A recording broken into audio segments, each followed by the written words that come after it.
à Aix-les-Bains, à Chambéry et bien plus encore, Radio Grand Lac vous accompagne sur le 92.1 FM. Plongez au cœur de l'entreprise, en route vers un management humain et responsable avec Marie-Alix et Laurent sur Radio Grand Lac. Bonjour à toutes et à tous, c'est un vrai plaisir de vous retrouver aujourd'hui pour notre deuxième émission Plongée au cœur de l'entreprise sur Radio Grand Lac 92.1 FM. On a appris ce matin, merci Jean-Pierre, que vous étiez 200 000 en local à nous écouter et plusieurs milliards dans le monde. Merci. Un tout petit peu de pression pour Laurent et moi ce matin, mais tout va bien. Quel vrai plaisir de se retrouver dans cette émission Plongée au cœur de l'entreprise qui va nous permettre d'explorer les pratiques managériales et les pratiques de gestion des ressources humaines des entreprises de notre territoire. Mais tout d'abord, bonjour Laurent. Bonjour Marie-Alix, bonjour à tous. Alors, c'est lundi, question traditionnelle, mais qu'as-tu donc fait ce week-end, Laurent ? Je pense que j'ai passé un des plus beaux week-ends de ma vie car j'ai vu ma fille. Et ma fille, quand je suis allé la chercher vendredi soir, m'a dit « Écoute, papa, c'est la première fois que tu me vois depuis que je suis devenu majeur. » Génial. Et là, j'ai dit « Ah ouais, mais c'est vrai que t'as vachement changé. Je t'ai vu il y a une semaine. » Génial. Et Laurent, aujourd'hui, nous avons l'immense plaisir de recevoir une célébrité. Il s'agit de Alice Montagne. Alice Montagne, qui est directrice des ressources humaines chez Walibi. Je propose d'abord, Alice, que tu nous expliques qui tu es avant qu'on parle un peu de Walibi, parce que moi je connais, mais peut-être que toutes nos auditrices et nos auditeurs ne connaissent pas. Parle-nous de toi, Alice. Bonjour à tous. Je suis Alice Montagne. J'habite à Aix-les-Bains depuis 2009, depuis fin 2009. Mes enfants sont scolarisés à Aix-les-Bains. Voilà, j'ai ma petite maison, pas très loin de la radio d'ailleurs. En parlant de moi, je viens de Lille. J'ai fait toutes mes études dans le Nord, et puis je suis arrivée en Savoie un peu par hasard pour mon premier job, où c'était un job de 4 mois sur Chambéry. Et puis je suis retournée à Lille, et puis j'ai retrouvé un autre job encore sur Chambéry dans une autre structure. C'était un remplacement de congé mat officiellement pour 4 mois, et je suis restée 15 ans. Voilà. La personne est pas revenue après avoir eu son enfant, puisqu'elle a préféré changer de région, changer de vie. Donc, j'ai gardé la place. Et puis là, depuis à peu près 4 ans maintenant, c'est moi qui ai décidé de changer de vie. Je suis partie travailler pour le parc Walibi Rhône-Alpes. Alors, merci beaucoup Alice, on peut peut-être en parler, mais toi, t'es arrivée dans les ressources humaines un peu, alors je sais pas par hasard, par les textes, on peut dire aussi également, parce que c'est pas du tout ta formation à l'origine, et moi j'ai beaucoup de directeurs ou directrices des ressources humaines qui me disent non, mais il faut faire ces études-là pour être directeur des ressources humaines, sinon ça fonctionne pas, mais toi c'est pas tout à fait ça quand même. Pas du tout en fait. J'ai été à la fac de droit à Lille, hein. J'ai fait toute la fac de droit, hein. À l'époque, il y avait encore le DUG. Je suis vieille, hein. Désolée. Donc j'ai fait un DUG, une licence, une maîtrise en droit privé, parce que c'est ce qui me plaisait. Mais du coup, j'ai fait très peu de droit social, puisque c'était une matière qu'on avait en 3e année, donc en licence. Mais c'était pas ma spécialité. Moi, je préférais tout ce qui était droit immobilier, droit de la famille, un petit peu de droit de l'entreprise. Donc naturellement, je suis restée dans les matières que je préférais. Après ma 4e année de droit, j'ai fait une petite prépa, et après j'ai passé les concours, puisque après la 4e année de droit, vous pouvez passer tous les concours, que ce soit la police, la gendarmerie, pour être notaire, avocat, magistrat. J'ai fait comme tout le monde. J'ai passé un concours, donc j'ai passé le concours pour rentrer au CFPN, donc le Centre de formation professionnelle des notaires. J'ai continué le cursus, j'ai eu le diplôme, ils me l'ont donné, je l'ai pris. J'ai commencé à travailler dans le notariat, et là je me suis rendu compte que ça bougeait pas assez pour moi. En fait, j'avais besoin, je pouvais pas rester assise sur ma chaise 7 heures par jour. C'était trop compliqué pour moi. Passer ma journée la tête dans les textes, ça me dérangeait pas, mais par contre régulièrement fallait que je bouge de ma chaise, fallait que j'aille voir les autres, fallait que j'aille prendre un café, fallait que je discute avec les autres. Il me manquait en fait une partie d'humain. dans le métier de notaire. Donc c'est un métier que j'ai beaucoup aimé, hein, mais parce qu'on rencontre plein de gens différents, plein de clients, voilà. Mais il fallait que ça bouge, donc je me suis dit qu'est-ce que je vais faire avec mon petit diplôme. Et j'ai trouvé un premier boulot sur Chambéry où je travaillais comme collaborateur d'un expert judiciaire. Où on contrôlait, on faisait un peu de tout, un peu des successions, un peu tout. Oui, d'ailleurs, tu faisais, si je puis me permettre, Alice, tu nous as expliqué pendant la préparation de l'émission, tu nous as expliqué quand même que ça allait de la fuite d'eau à la fusion de société. C'est après quand j'ai changé de société. Donc j'ai fait 4 mois comme collaboratrice expert judiciaire et après je suis partie dans l'immobilier et la construction. Donc quand on m'a vendu le poste, on m'a dit il y aura 20% de droit social et 80% de reste. De plomberie. Donc c'était pas de la plomberie à la base, hein, c'était vraiment tout ce qui était le juridique en fait, le juridique avec que ce soit de la fuite d'eau, que ce soit une fissure, que ce soit des problématiques avec des sous-traitants, que ce soit des rachats de sociétés, choses comme ça. Et il y avait 20% officiellement de droit social. Donc je dis 20% de droit social, je vais m'y remettre, je vais reprendre les textes, je vais me reformer. Et puis c'est avéré qu'au bout de 2 mois, c'était pas 20% de droit social, c'était plutôt 80% de droit social et 20% d'autres. Et puis après au bout d'une quinzaine d'années, j'avais fait un peu le tour du poste. Voilà, et puis après j'étais plus d'accord avec les façons de faire et puis voilà, puisque les sociétés évoluent au fur et à mesure du temps, les gens évoluent, les collaborateurs évoluent. Voilà, les conditions de travail changent aussi. Donc au bout de 14 ans, je me suis dit allez, on va faire autre chose. Au bout de 14 ans. Et là, on voit quand même que tu conserves le lien avec l'humain, hein, parce que quand tu parles du notariat, tu parles aussi de l'humain. Quand on parle de direction des ressources humaines, tu parles de l'humain. Et là, tu parles de l'humain et on va parler de l'humain chez Walibi. Alors, Laurent, tu dois connaître Walibi. Moi, je connais Walibi. Oui. Mais tu peux pas est-ce que tu pourrais, s'il te plaît, nous en dire un peu plus pour Walibi, pour ceux et celles qui connaîtraient pas? Alors, Walibi, c'est une société qui appartient à la Compagnie des Alpes. Donc, Compagnie des Alpes, c'est quand même une société bien connue localement, qui détient plusieurs stations de ski, comme Serre-Chevalier, La Plagne, Val d'Isère, Méribel, les Ménuires, les Arcs, voilà. Et qui a une autre partie de son activité où il y a des parcs d'attractions. Il y a encore une autre partie qui est plutôt hospitality, avec des agences immobilières, avec du logement en station. Mais pour tout ce qui est parc, globalement, normalement, vous en connaissez pas mal. Hein. Il y a le Futuroscope, le parc Astérix, le musée Grévin, Chaplin's World. Chaplin's World, pour ceux qui connaissent pas, c'est pas très loin d'Aix-les-Bains. C'est à moins de 2 heures d'Aix-les-Bains. C'est en Suisse. C'est la maison où habitait Charlie Chaplin à la fin de sa vie. C'est au bord du lac à Vevey. Et c'est très mignon. Franchement, j'invite les gens à au moins se renseigner, à regarder. C'est pas si loin de ça d'Aix-les-Bains. Et c'est un peu comme un musée Grévin. Il y a un cinéma et c'est très chouette. Voilà. Et à côté de ça, il y a Walibi. Walibi qui est là plutôt la parc d'attractions pur. Donc il y a Walibi Belgique, Walibi Hollande et Walibi Rhône-Alpes.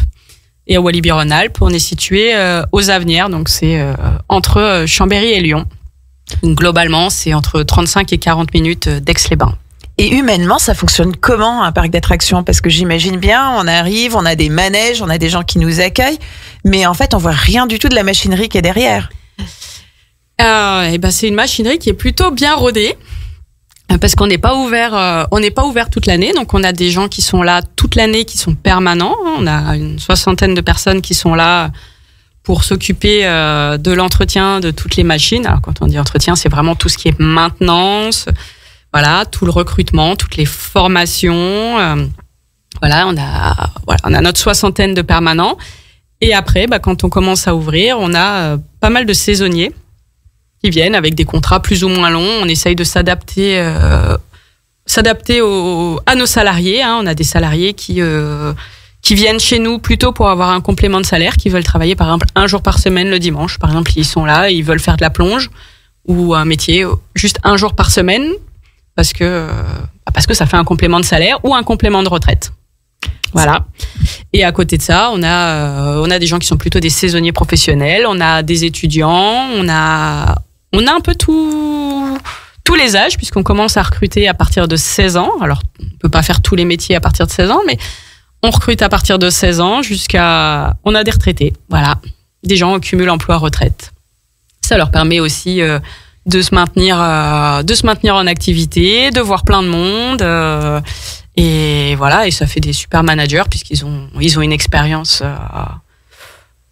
Voilà, c'est très rigolo. Je reprends ma petite casquette de DRH, là, quand je t'entends dire ça, là, je me dis, oulala, en termes de gestion du temps, en termes de gestion de problématiques intergénérationnelles, en termes de planification, oulala, ça doit être compliqué, tout ça. C'est vrai. C'est vrai. Non, c'est chaque service fait son propre planning et on essaye, dans la mesure du possible, de pouvoir proposer des 35 heures aux salariés. Donc, il y a certains métiers où, globalement, ils se travaillent plutôt le matin, comme l'accueil, comme ceux qui font du ticketing, donc ceux qui flashent les billets à l'entrée, c'est plutôt le matin. Mais par contre, la boutique, elle travaillera plus l'après-midi. Donc, on essaye de faire en sorte que nos salariés puissent passer d'un service à un autre. Et voilà. Après, c'est le jeu des plannings, le jeu des repos, le jeu des congés. Et du coup, ça nécessite pas mal de monde.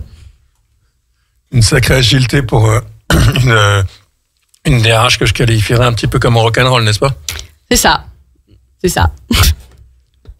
Merci beaucoup, Alice. Alice, en préparant l'émission et quand on voit le type de profil que tu recrutes, les différences d'âge, les différences de temps de planification, les différences de motivation, parfois, parce que tu dis parfois c'est un complément de retraite, parfois c'est des retraités qui viennent alors soit sur un complément de revenu, soit sur un complément de revenu, soit pour faire du social, soit parce qu'ils ont envie de continuer un peu à être dans la vie active. Comment tu fais pour accueillir tous ces gens ? Comment tu fais pour qu'ils soient intégrés, qu'ils soient formés, qu'ils soient compétents à leur poste de travail ? Alors déjà, on fait une première journée d'intégration. Donc on en a fait une samedi dernier. On accueille tout le monde et tout le monde est formé sur ce qu'on appelle le tronc commun.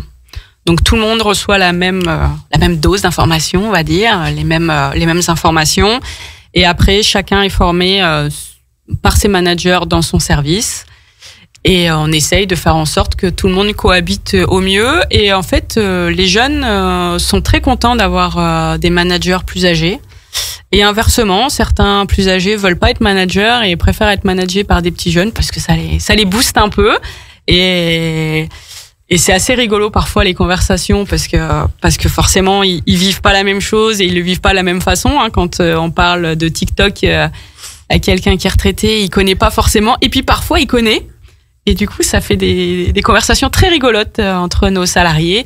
Mais par contre, il y a énormément d'entraide, parce que pour certains, ça pourrait être leurs enfants ou leurs petits-enfants. Et en fait, ils s'aiment. Voilà. Ils s'aiment entre eux. C'est joli, une équipe très humaine. Là, tu parles d'intégration. Ça veut dire que le parc, il a ouvert quand ? Alors, le parc, il ouvre dans 4 jours, là. Il ouvre dans samedi. 4 jours. Ça veut dire que tu dois préparer bien avant l'intégration de toutes ces personnes. Les former à la sécurité notamment, les former à l'accueil des personnes en situation de handicap.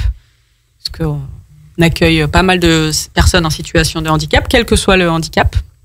Voilà, comme ça, tout le monde est formé, comment on réagit quand vous avez une personne malvoyante avec un chien guide, voilà, comment on réagit quand on a une personne en fauteuil roulant, une personne qui est malentendante, voilà, plus après tout ce qui est toutes les situations d'urgence, comment on éteint un incendie, comment on se sert d'un extincteur pour pouvoir parer toute éventualité, comment on doit évacuer une attraction si jamais on a une problématique un jour. Comme ça, tout le monde est formé à tout. Et du coup, si je dis grosse maille, combien de temps ça vous prend de former tous ces gens-là ? Beaucoup. Beaucoup de temps ? Beaucoup de c'est temps. Quoi, beaucoup de temps ? C'est déjà juste pour être formé, pour tenir 4 attractions, c'est une journée. Voilà, plus toutes les formations à la sécurité, formation à la gestion des conflits. Ça prend, il y a une bonne semaine de formation et qu'on renouvelle tous les ans, même si les gens ont déjà été formés l'année dernière, puisqu'on a énormément de salariés qui reviennent. Ils sont quand même reformés tous les ans pour être sûr de maîtriser les réflexes, quoi. Et vous, quand vous parlez de formation, j'imagine vous parlez aussi des valeurs, de la culture Walibi ? Oui. Comment vous faites ça? Et ben déjà dès l'intégration, on en parle, on les affiche, on en parle, on leur explique. Voilà, on leur explique qu'on est tous ensemble et que c'est pas parce que vous travaillez pas au service propreté que quand il y a un papier par terre, il faut pas le ramasser. Voilà, c'est tout le monde. On est tous dans le même bateau, on est tous la même famille et oui, il y a quelque chose qui est tombé par terre, et ben vous le ramassez, vous le mettez à la poubelle et ça sert à rien d'appeler l'équipe propreté qui est occupée à autre chose. On est tous capables d'aider, on est tous capables d'optimiser et d'avoir les bons réflexes. Est-ce que c'est quelque chose que tu fais connaître avant même les process d'intégration dans ta communication auprès des éventuels postulants candidats pour bosser chez Walibi, ou est-ce que tu penses que les candidats le découvrent à la radio là maintenant? Non, pas du tout. En fait, nous on fait, on recrute quand même pas mal de monde. Donc, lors de nos sessions pour les recrutements, ça fait partie des slides qu'on leur diffuse en disant si vous n'êtes pas d'accord avec nous, ça sert à rien de venir travailler avec nous. On n'est pas dans une usine. Nous, on essaye d'être tous humains, d'être tous respectueux les uns des autres, qu'il y ait zéro discrimination, ni envers un visiteur, ni envers vos collègues et vos collaborateurs. Voilà, si vous n'êtes pas d'accord avec ça, ça sert à rien de postuler, ça sert à rien de vouloir rester. Ça, Laurent, c'est un des sujets dont on parle beaucoup avec les gens qu'on rencontre. C'est le premier critère de recrutement, c'est les valeurs et c'est la culture. C'est-à-dire que, ok, le geste technique, on va finir par l'apprendre. Par contre, si on n'est pas en adéquation ni avec les valeurs, ni avec les cultures, ni avec la culture de l'entreprise, ça le fera pas. Oui, c'est ça. En fait, effectivement, tu as raison, Marie-Alix. On a un credo, un alignement assez net là-dessus, c'est qu'effectivement, autant pour les candidats que pour les entreprises, ça sert à rien de se rencontrer, de se rapprocher et de dire si on faisait un bout de chemin ensemble, si effectivement tout n'est pas aligné. L'entreprise doit être, je pense, a vraiment intérêt à mettre en avant ses valeurs, ce pourquoi ça vaudrait la peine de venir bosser pour l'entreprise, et puis ensuite que ça corresponde à la réalité de ce qui est vécu par les collaborateurs sur le terrain. Donc je trouve qu'Alice, t'as l'air d'incarner pas mal une vraie réalité, ce qui est plutôt encourageant pour la fonction RH. Il y a un livre qui est sorti il y a pas très longtemps qui était où j'apportais une modeste contribution qui était personne n'aime les RH et il est temps que ça change. Qu'est-ce que tu en penses? Il faut faut que les gens connaissent nos valeurs et qu'ils viennent chez nous. Enfin, moi, je suis d'accord avec ça. En fait, il faut que un salarié, il est pas là pour pleurer. Voilà, un salarié qui pleure, il y a deux solutions. C'est son poste qui lui convient pas et il sera peut-être très heureux dans un autre poste dans la même entreprise. Soit c'est l'entreprise qui lui convient pas et il faut qu'il fasse le même poste mais dans une autre entreprise qui a d'autres façons de faire, d'autres valeurs, qui sera peut-être une plus grande structure ou une plus petite structure. Et le but, c'est d'être heureux dans la vie. Vous passez quand même plus de temps au boulot qu'avec votre famille. Pour certains, il faut être d'accord avec ça et il faut être heureux. Voilà. Merci beaucoup Alice. Je propose rester à l'écoute de Radio Grand Lac 92.1 FM et je vous propose une petite pause musicale. Merci beaucoup, à tout de suite. Vos émissions préférées sont toutes sur Radio Grand Lac. Plongez au cœur de l'entreprise, en route vers un management humain et responsable avec Marie-Alix et Laurent sur Radio Grand Lac. Vous êtes au retour dans l'émission Plongée au cœur de l'entreprise. Et merci à Jean-Pierre pour cette super discographie du matin. Oui, il faut dire aux gens qu'on les aime. C'est ce qu'on fait aujourd'hui avec Alice Montagne, directrice des ressources humaines de Walibi. Alice, tu es avec nous depuis 11h ce matin et on n'arrête pas avec Laurent de découvrir plein de choses sur toi, sur Walibi. Et quel bonheur! On a énormément de chance de te recevoir, Alice. On te remercie de ta confiance, de ton audace et de ton courage. Alice, je pense qu'avec Marie-Alix, on aimerait bien entendre un certain nombre de choses de ta part à propos de Walibi, en particulier on pourrait appeler ça des anecdotes RH, un peu des initiatives que tu aurais prises avec ton équipe. On parlait de formation interne, choses comme ça. Voilà, c'est un grand tapis rouge que je te propose.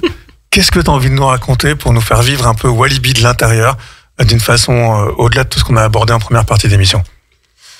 Alors Walibi, comme tout le monde, on a des difficultés en recrutement parce qu'on recrute énormément. En haute saison, on a quand même 600 salariés, donc voilà, il faut qu'ils soient formés. Et quand je suis arrivée à Walibi, il y avait des formations qui existaient, notamment une formation de chargé d'accueil touristique qui est un équivalent bac.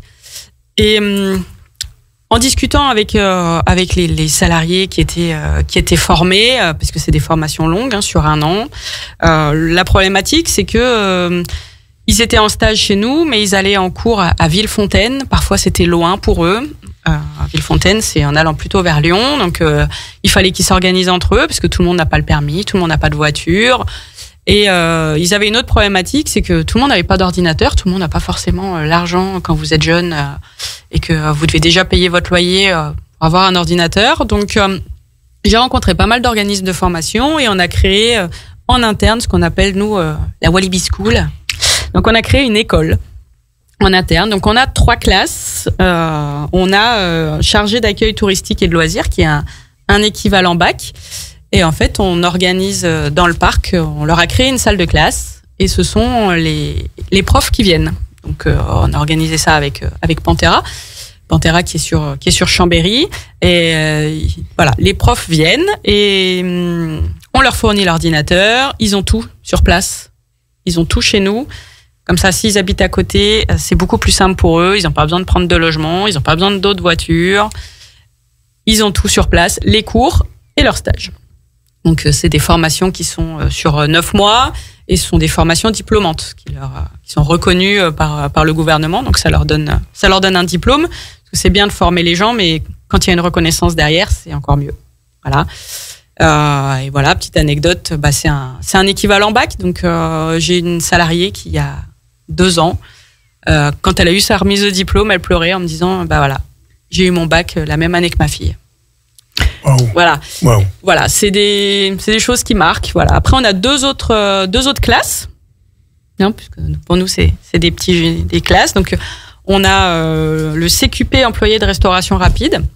Donc, c'est un peu comme si vous faisiez votre formation chez McDo, sauf que on n'est pas du tout comme ça, nous, puisque au parc Walibi, en fait, on a de la restauration traditionnelle, de la restauration à table, de la restauration plutôt self-service et de la restauration vente à emporter, choses comme ça. Ce qui permet de voir, d'apprendre beaucoup plus de choses puisque vous faites un peu de service, un peu de restauration traditionnelle. Ils s'entraînent dans notre cantine, ils nous font à manger et ça leur donne aussi un diplôme. Voilà, la prochaine promotion va bientôt commencer d'ici quelques mois. On est en train de finaliser. De faire agréer notre formation, puisqu'on refait réagréer notre formation avec l'inspection du travail, pour que justement ça puisse être une formation diplômante.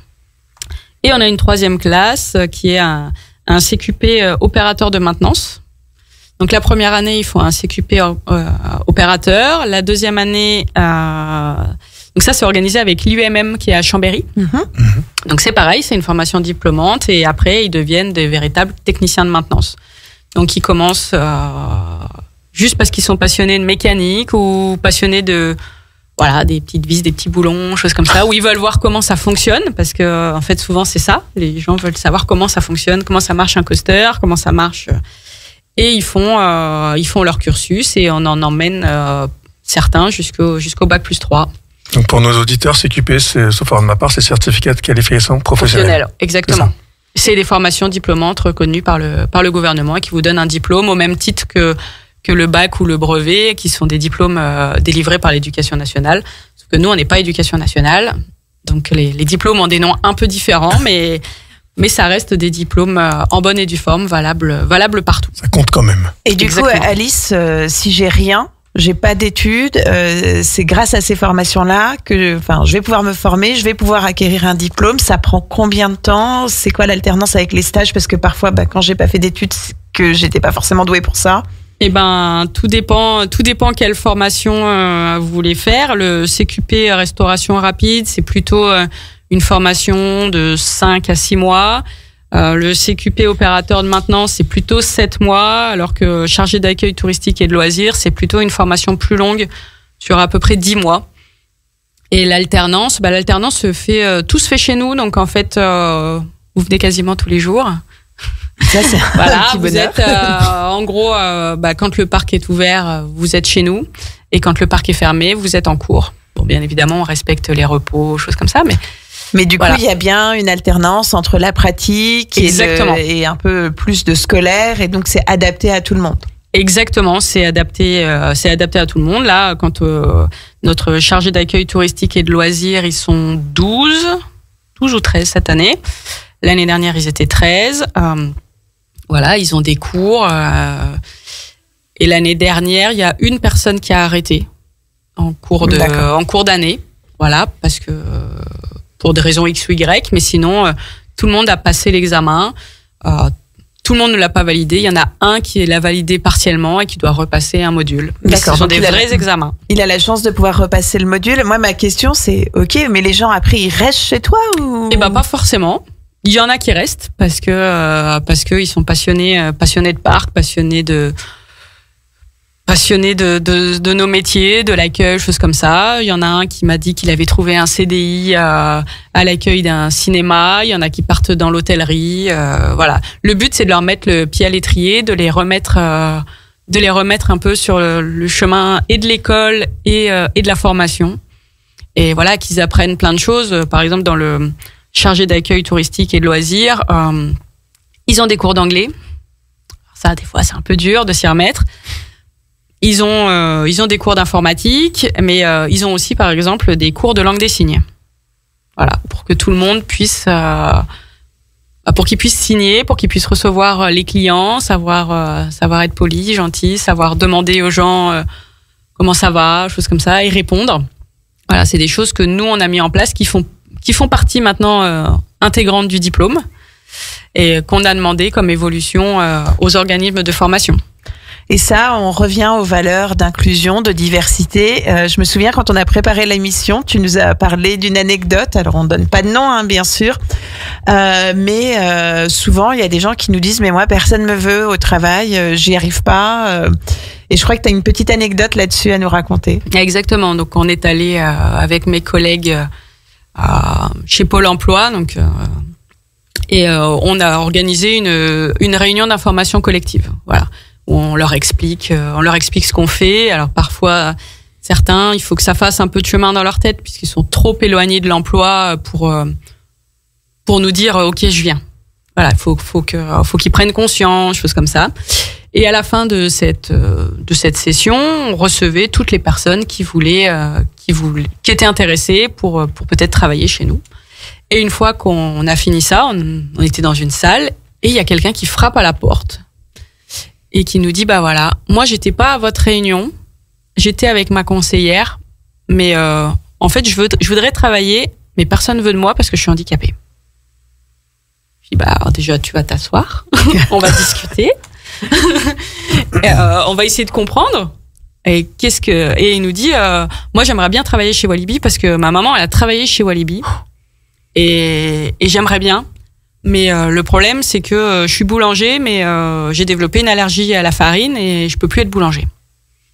Je dis, bah, c'est pas grave. On peut trouver un autre poste à partir du moment où t'as envie de travailler et voilà. Et je l'ai croisé cette semaine. Il était très content d'être là. On l'a embauché et voilà. Et il m'a dit, j'ai un peu peur parce que bon. Les caisses, j'ai pas bien compris. Moi, je suis dyslexique. J'ai dit, mais t'inquiète pas, on t'a formé pour tenir une caisse, mais on te mettra pas à la caisse. On a bien compris que c'était compliqué pour toi de parler en public, de parler à quelqu'un. Donc, on va te mettre un peu derrière et puis tu vas nous aider. Il y a pas de souci. Tu peux faire des sandwichs, tu peux faire cuire le pain, tu peux faire cuire les pains au chocolat, tu peux faire de la préparation pour les repas du midi. Voilà. Et il était très content, très très heureux d'être là, très heureux de continuer un peu la tradition familiale. Voilà. Donc, ce qui est assez remarquable, Alice, quand on t'écoute, c'est que au-delà des affichages parfois un peu corporate d'inclusion, le handicap, enfin, il y a évidemment toujours dans les équipes RH des gens très impliqués. Mais ce que je trouve très très très marquant et remarquable, dans ta démarche et dans la démarche de ton équipe chez Walibi, c'est que vous faites ce que vous dites, voire même vous dites pas forcément ce que vous faites, mais il y a une vraie ouverture, il y a des choses mises en œuvre et ça donne énormément d'espoir, je trouve, à nos auditeurs et parmi ceux qui nous écoutent. Enfin, il est possible d'être embauché là où on pensait que tout était fermé, l'avenir était s'arrêtait là en fait. Exactement. À partir du moment où vous avez le sourire et vous avez envie de travailler. Et oui, parce que le sourire et la politesse, c'est quelque chose que vous apprenez quand vous êtes enfant. Hein. C'est une transmission des parents, des grands-parents. C'est comme ça. Vous savez pas forcément faire cuire un steak, ça on peut vous l'apprendre. Mais être poli et dire bonjour, ça on pourra pas vous l'apprendre. Donc nous on recrute une bonne partie de nos collaborateurs sans CV. Ils n'ont pas besoin de savoir faire les choses. Il faut juste qu'ils soient heureux et qu'ils soient heureux d'être là. Voilà. Un salarié heureux, il va réussir à transmettre le bonheur aux autres et aux visiteurs et à ses collègues. Ça, c'est une intime conviction chez moi, c'est que le salarié qui est heureux au bon poste, avec les bonnes compétences, puisque vous les formez, il sera beaucoup plus engagé et donc beaucoup plus performant et participera à la performance de l'entreprise. Ça, je te rejoins, mais à 2000% là-dessus. Ce que je vois, c'est quand même que t'as un métier qui est pas facile, hein. Tu dois recruter 600 personnes qui travaillent pas toute l'année, hein, parce que bon, souvent les gens ils ont des problèmes de recrutement, mais les gens ils les gardent toute l'année.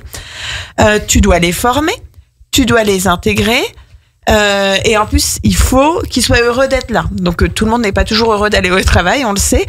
Et j'ai l'impression qu'une des clés, les quelques clés de ce que tu nous livres, hein, c'est quand même de la flexibilité, hein. La flexibilité à fond chez toi, c'est de l'ouverture d'esprit, c'est de l'intégration et c'est stop aux a priori, c'est-à-dire que tout le monde peut quoi. À partir du moment où tu souris et t'es poli, tu peux. Exactement. Puis on essaye de prendre soin de tous nos salariés. Voilà, parce qu'après, voilà, le deuxième step, j'ai recruté, je suis heureux, j'ai les bonnes personnes, je les forme, mais comment je les garde? Exactement. Puis le meilleur recrutement, c'est celui qu'on n'a pas besoin de faire. Effectivement. Quand ils reviennent et qu'ils reviennent d'une année sur l'autre et parce qu'ils sont très heureux de revenir. On a quand même des saisonniers qui en sont à leur 25e saison. Donc voilà. Un étudiant en moyenne fait à peu près 4 à 5 ans parce que comme tous les étudiants en général, la 5e année, ils ont beaucoup de stages à l'étranger, choses comme ça et parfois ils reviennent après. C'est incroyable. Et ils reviennent et ils parlent peut-être aussi de Walibi aux personnes qui connaissent. Il y a du bouche à oreille. Oui. Il y a beaucoup de bouche à oreille. Après, on recrute aussi beaucoup localement, puisqu'on n'a pas de possibilité d'hébergement. Mais on a mis en place pas mal de systèmes, par exemple de covoiturage pour leur permettre de venir ensemble, de leur venir en groupe. Voilà, on essaye de prendre soin de nos collaborateurs. Pardon Laurent, vas-y. On a plein de questions. Je me suis jeté devant le micro, j'étais tout plein d'élan. Tu nous as parlé aussi parfois de collaborateurs qui venaient carrément habiter quasiment sur le site de Walibi et que tu as mis en place tout ce qu'il fallait pour qu'ils puissent avoir accès à un centre de sanitaire. Exactement. En fait, on a quelques collaborateurs qui sont des saisonniers purs, qui ont un mode de vie je vais pas dire non sédentarisé, mais souvent ils sont l'hiver en station dans leur camion et l'été aussi dans leur camion. Et nous, du coup, on essaye de prendre soin d'eux aussi, puisque c'est pas forcément un mode de vie facile non plus. Donc, on leur permet le midi, par exemple, d'acheter à la cantine un repas pour le soir. On leur laisse accès le soir et la nuit à des vestiaires, aux douches, aux toilettes, à des micro-ondes, pour qu'ils puissent manger chaud. Parce qu'on a conscience que c'est pas forcément un mode de vie facile. Et après, on a certains de nos collaborateurs qui habitent à côté, mais qui aiment pas se faire à manger ou qui savent pas se faire à manger. Et pour eux, c'est pareil. En fait, le fait de pouvoir le midi acheter son repas pour le soir et on vous le met dans une petite boîte à emporter et le soir vous la récupérez dans le frigo avec votre petit nom dessus. Voilà, on a mis en place pas mal de choses. On achète des fruits par exemple. On fait qui sont en libre accès pour éviter qu'ils mangent que des bonbons, choses comme ça, parce que les petits jeunes, ils ont tendance à manger des petits bonbons et beaucoup de chocolat en ce moment. Mais du coup, on met à disposition des corbeilles de fruits pour les inciter à prendre des vitamines. On essaye de Voilà, on essaye de faciliter leur quotidien. On leur interdit plein de choses aussi. Par exemple, on leur interdit de courir. D'accord. Parce que on veut pas qu'ils se fassent mal. Voilà, et on leur explique. On leur explique pourquoi. Il y a jamais d'urgence au point de devoir courir. Il y a un radar chez Walibi pour détecter ceux qui vont trop vite. Mais nous, on a par exemple une ambition qui s'appelle l'ambition zéro accident. D'accord. Et on veut que notre salarié arrive en forme le matin et qu'il reparte en forme le soir, qu'il rentre chez lui. Et donc dans ce cadre-là, il a pas le droit de courir parce qu'on veut pas qu'il se torde la cheville, qu'il se fasse mal ou qu'il tombe. On fait en sorte qu'ils portent les équipements de sécurité. Je sais pas moi, quand ils sont en restauration, s'ils doivent couper quelque chose, qu'ils mettent des gants anti-coupure, des manchettes anti-brûlure, choses comme ça. Et on veille à ça pour que on puisse limiter au maximum tout ce qui est accident de travail et essayer de faire en sorte qu'ils soient bien chez nous. Voilà. Et du coup, pour ça, tu as une commission, c'est ton CSE, Comité Social et Économique, c'est quoi? Alors, il y a deux choses. Oui, il y a un CSSCT, on se réunit tous les 3 mois à peu près, où on fait le point. Et parallèlement, en fait, au niveau de la Compagnie des Alpes, avec tous les acteurs des parcs de loisirs qui s'occupent justement de la prévention, on a des réunions 4 à 5 fois par an, où on rencontre, il y a ceux du Futuroscope, de Grévin, de Chaplin, France et étrangers, et pour essayer de trouver des solutions ensemble, voir ce qui a été mis en place dans d'autres parcs, par exemple, et qui pourrait se déployer chez nous pour limiter pour limiter tous les accidents et tout ce qui pourrait se passer. Alice, tu peux nous repréciser ce que c'est qu'un CSSCT pour nos auditeurs, s'il te plaît? C'est la commission sécurité sont des salariés qui sont élus et qui sont membres de cette commission et qui sont là avec les représentants de leur entreprise pour essayer de faire avancer tout ce qui concerne la sécurité, mettre en place un plan chaud, un plan froid, comment on gère quand un salarié travaille dehors et qui fait très froid, comment on gère quand c'est le contraire, qui fait très chaud, quand on a un période de canicule, pour pas que les gens tombent comme des mouches parce qu'il fait très chaud et qu'ils doivent travailler dehors. C'est un peu comme les ouvriers du bâtiment quand ils ont les intempéries. C'est un petit peu la même chose. Comment on essaye d'organiser, d'optimiser au mieux la santé et la sécurité de nos salariés. Radio Grand Lac, le grand bain de la vie locale. Plongez au cœur de l'entreprise, en route vers un management humain et responsable avec Marie-Alix et Laurent sur Radio Grand Lac. Vous êtes à l'écoute de Radio Grand Lac 92.1 FM et vous êtes dans l'émission Plongée au cœur de l'entreprise avec Laurent et donc moi-même Marie-Alix, et nous avons toujours l'immense plaisir d'accueillir Alice Montagne, directrice des ressources humaines chez Walibi, et qui nous a parlé de son entreprise, de la complexité des métiers d'un parc d'attractions, de l'aspect périodicité. Les gens sont des saisonniers, il faut traiter cet aspect-là, de l'aspect formation, de l'aspect diversité.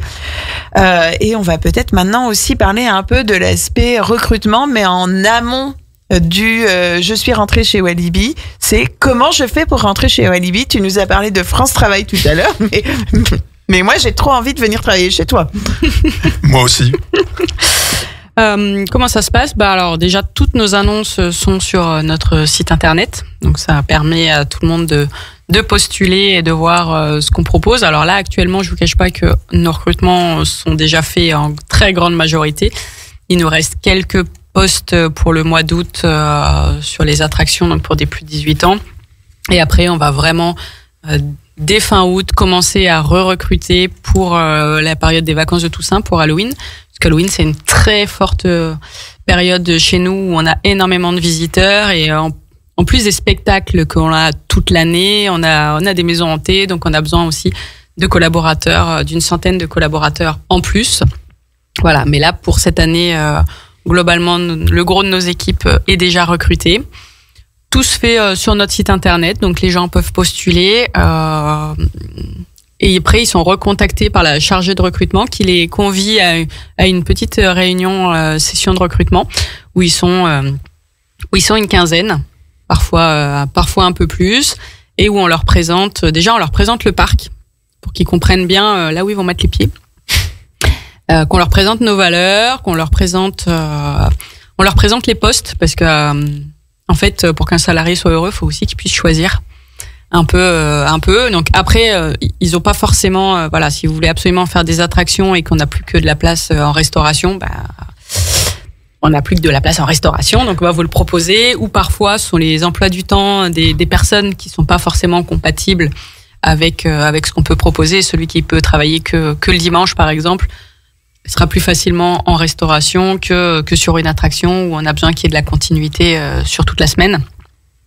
Mais voilà, donc les gens après passent des petits tests. Alors le test, c'est un jeu. En fait, on leur fait faire un jeu et on voit comment ils réagissent sur le jeu. Alors ça peut être de construire un totem, faire une affiche, choses comme ça. Donc les gens sont répartis en groupes. Et là, on voit les caractères des gens, en fait, entre celui qui s'intéresse pas du tout, et vous dites, bon, si déjà là, maintenant, il s'intéressera pas plus tard. Ceux qui sont faits pour être chef d'équipe, ceux qui sont là plutôt à regarder, à être observateurs, un peu plus timides. Et voilà. Et nous, notre objectif après, ça va être de pouvoir leur proposer des postes qui correspondent un peu à leur façon d'être. Voilà, si vous avez un très grand timide, vous le mettez pas directement à l'accueil face à la horde de visiteurs qui va arriver le matin. Voilà. Est-ce qu'il y a des postes pour lesquels tu auras envie t'as staffé quasiment l'ensemble de tes recrutements pour les temps à venir, mais finalement, est-ce qu'il y a des postes auxquels les candidats pensent pas forcément chez Walibi, parce qu'il y a peut-être des postes on pense naturellement, mais d'autres où tu te dis, tiens, vous y pensez pas, mais il y a des postes comme ça aussi chez Walibi.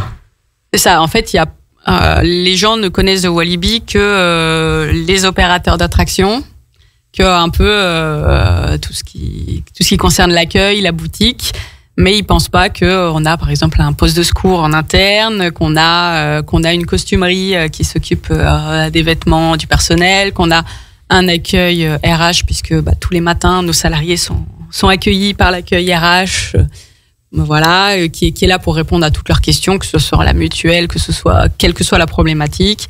Voilà, il y a plein de postes qui sont un peu cachés.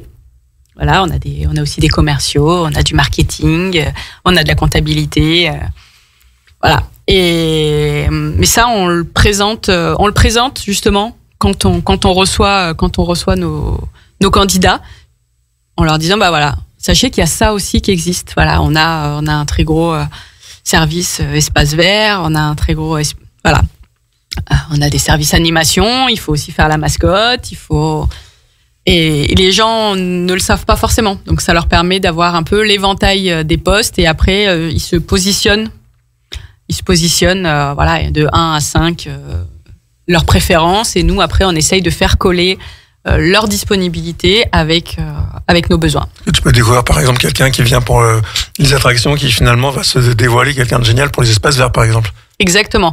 Et puis en plus parallèlement on permet à nos salariés, même quand ils sont en poste, d'aller faire des vies ma vie dans d'autres services. Voilà, ce qui leur permet de découvrir un autre métier qu'ils connaissaient pas. Donc ça peut être passer d'attraction à la resto ou d'attraction à la maintenance. Et pour certains, ça devient une vocation. Ils découvrent ça et ils disent c'est chouette, moi je veux faire ça après. Et moi j'ai une petite question, est-ce que toi aussi tu fais des vies ma vie? Est-ce que tu es allé à l'accueil? Est-ce que tu es allé dans les boutiques? Alors moi je fais plutôt des vies ma vie un peu différemment, puisque moi j'y vais volontairement parce que je veux connaître les contraintes, que ce soit les contraintes intellectuelles ou les contraintes physiques qu'on leur demande. Je trouve que c'est beaucoup plus simple de recruter en connaissance de cause. Voilà, et donc oui, je peux faire du parking le matin, je peux faire du ticketing, je peux aider à servir. Alors je sais pas faire grand chose, donc je sers des boissons par exemple, j'aide à nettoyer les tables en restauration quand il y a du monde, choses comme ça. Ça me permet de les aider, et ça permet ça nous permet aussi de connaître les contraintes posturales, de voir un peu effectivement, il est debout toute la journée, est-ce que que ça serait pas mieux de lui trouver, par exemple, un siège assis debout ou de lui trouver un siège ergonomique parce que effectivement, moi j'ai fait ça pendant 1 heure. Le salarié s'est jamais plaint, jamais rien dit, mais moi je trouve que son siège est pas hyper confortable. Est-ce que ça serait pas mieux qu'on lui achète autre chose? Et voilà. Et la direction générale va sur le parc et va aider, et on se met au service de nos collaborateurs pour les aider, ce qui nous permet de connaître tous les postes. Alors, on sait pas tout faire, on est bien d'accord. Hein. Moi, j'ai pas le CACES, je peux pas aller aider au service stock, par exemple, mais il y en a d'autres qui le font, et connaître les tenants et les aboutissants de tous les postes, ça nous permet de mieux recruter, quelque part de mieux vendre le poste, puisque vous vendez le positif, mais vous dites aussi quel est le négatif. Et il faut pas cacher aux gens quel est le négatif sur un poste. Sinon, ils vont avoir des désillusions et c'est des gens qui vont automatiquement partir. Oui, ça c'est un vrai sujet. On l'a rencontré. Moi, je l'ai rencontré quand j'étais directrice des ressources humaines. Il vaut mieux être transparent, c'est-à-dire que parce que de toute façon, la personne va s'en apercevoir. C'est ça. Il vaut mieux qu'elle s'en aperçoive avant. Autant lui dire tout de suite.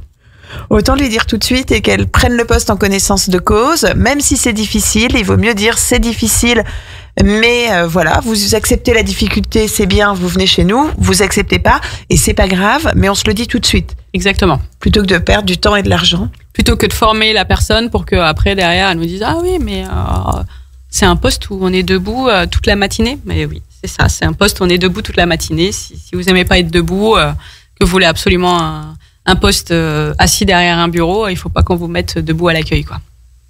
Très clair.